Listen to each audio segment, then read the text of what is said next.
কি রে, অটো ঠিকঠাক মতন চালাস তো নাকি বাদাইমার মতন ঘুরস?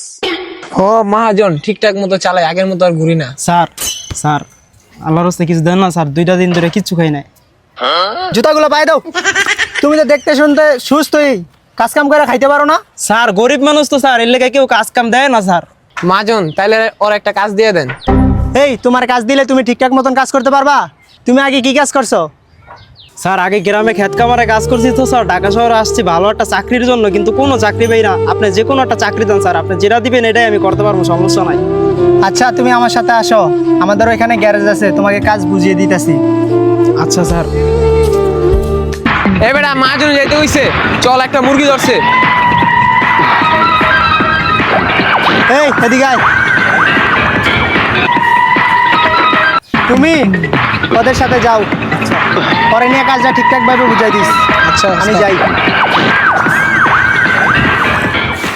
ভাই এমনি ভাই কই নিয়ে যান আমার? তুমি চলো, কাজ আছে। এদিকে ভাই কি এর কাজ? তোমার কাজ দেখা দিতেছে, আসো।